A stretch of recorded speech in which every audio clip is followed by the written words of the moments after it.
Frères et sœurs, je suis profondément touché par cette page d'Évangile et de voir les disciples, les apôtres qui reviennent et qui racontent à Jésus tout ce qu'ils ont fait et tout ce qu'ils ont enseigné de par leur vie avec lui. Car je nous rappelle que c'est bien là la mission de tout prêtre. Enseigner, parler au nom du Christ, afin que le Christ puisse agir. Sinon, je m'excuse, c'est de la bigoterie. Je demande chaque jour au Seigneur d'avoir, pour ceux qu'il me donne de rencontrer, une parole qui vient de lui et qui puisse transformer la vie des personnes qu'il met sur mon chemin.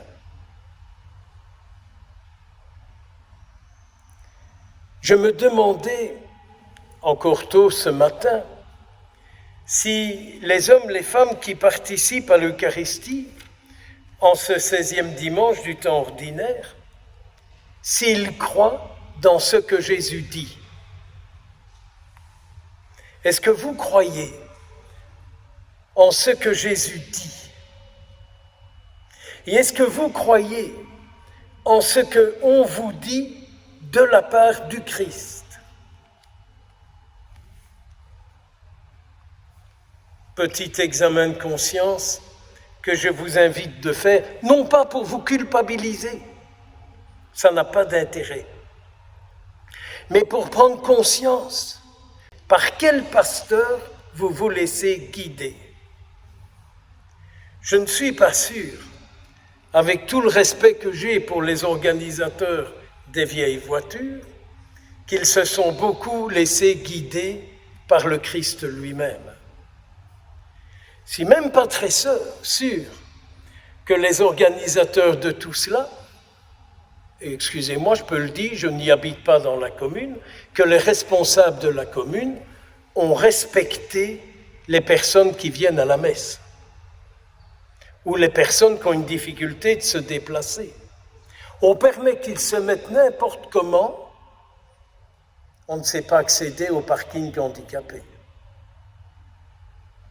Quel est le respect là-dedans? Quel est le respect de la dimension spirituelle de l'être humain? Moi, je passe mon temps à lutter contre celles et ceux qui empêchent les âmes des hommes et des femmes d'aujourd'hui d'être enseignés. La gentillesse. Laissons ça aux rencontres mondaines.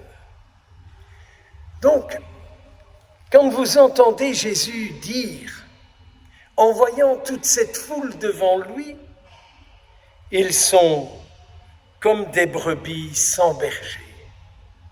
Ça ne vous touche pas? Est-ce que vous vous sentez concerné par cette parole du Christ? Est-ce qu'elle vous rencontre? Est-ce que vous vous dites, c'est peut-être ça qui me manque, c'est le berger qui me guide un peu dans mon histoire, dans mon présent, dans mon avenir. Pas n'importe quel berger, ça. Vous en trouvez des tonnes dans tous les styles. Mais le berger selon le cœur et le désir de Dieu pour vous. Vous disant cela, je pense subitement à Sainte Faustine, et pourtant, elle avait l'apparition de Jésus. Jésus la rencontrait, Jésus lui parlait. Et si vous êtes un peu familier de ses écrits, elle disait dans sa prière à Jésus, « Mais envoie-moi celui qui me guidera pour vivre selon ton projet sur moi. » Tiens, est-ce que vous croyez que le Seigneur a un projet sur vous, ou vous êtes peut-être dans des spiritualités, je dis ce que j'ai besoin. Et puis, Seigneur, faites à toute la semaine, comme on va entendre dans les prières dans quelques minutes. Fais, Seigneur, ce que moi je pense. Fais ce que moi je décide. Et un peu plus tard, on dira, fiat voluntas tua, que ta volonté soit faite. Frères et sœurs, abandonnons la conduite de nos vies à celui qui nous a créés, c'est-à-dire le Christ, c'est-à-dire Dieu qui nous a créés pour un projet de paix, pour un projet de bonheur, pour un projet de vie. Laissons-nous conduire par Dieu. Prenons ce temps de l'écoute, prenons ce temps du recueillement, prenons ce temps du silence. Et vous voyez combien, à travers cette parole que nous avons en ce 16e dimanche du temps ordinaire, combien le Seigneur a ce souci et combien il sera dur avec ceux à qui il a donné la possibilité d'être ceux qui vous permettent de le rencontrer.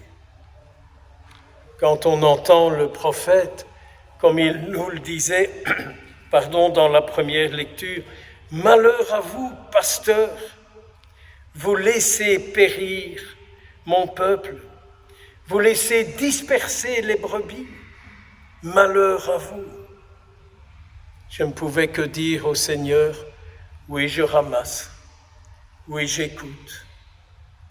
Je te demande, Seigneur, la grâce de les conduire selon ta sainte volonté. Est-ce que nous les chassons ou est-ce que nous les accueillons? Alors vous direz, oui, mais mon Père, ce que vous dites, c'est un peu dur, n'est-ce pas? Je connais ces gna-gna-gna-gna. Je les connais. Avez-vous vu dans l'Évangile que tous ceux qui se disaient tellement croyants, tellement bien pensants, ce sont eux qui ont fait mourir le Christ? Alors, comme vous avez chanté, que ta parole nous éclaire, n'est-ce pas? Qu'elle soit notre lumière. Que notre vie, la vôtre, la mienne, soit le signe de cette parole de Dieu qui en nous agit, transforme. Oui,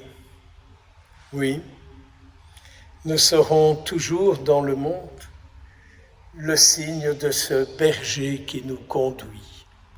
Le Christ, le Fils de Dieu, ou un autre?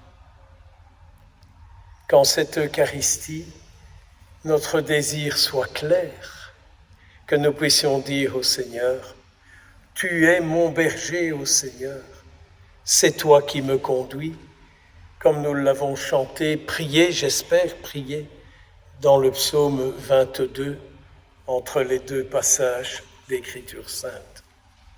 Saint Paul avait admirablement bien compris cela, et il disait dans sa lettre aux Éphésiens, « Le Christ, il est venu pour vous annoncer la bonne nouvelle de la paix. » Et oui, fréquenter le Christ, c'est être envahi, habité de la paix de Dieu.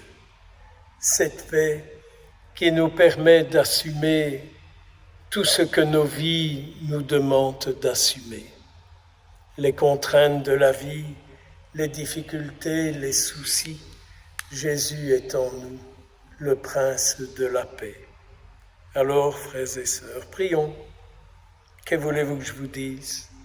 Prions pour que nous recevions des pasteurs selon son cœur, non pas des spécialistes pour faire tourner une entreprise, non pas des types qui cherchent à se faire bien voir, à se faire aimer, estimer et aduler, mais d'avoir des hommes qui par leur vie, leur parole et leur être sont des révélateurs du Christ, le Fils de Dieu. Soyez bénis, soyez bénis. Et en ce lieu marial, que la Vierge Marie nous apprenne à faire, à entendre ce que Jésus nous dit. Au nom du Père, du Fils et du Saint-Esprit.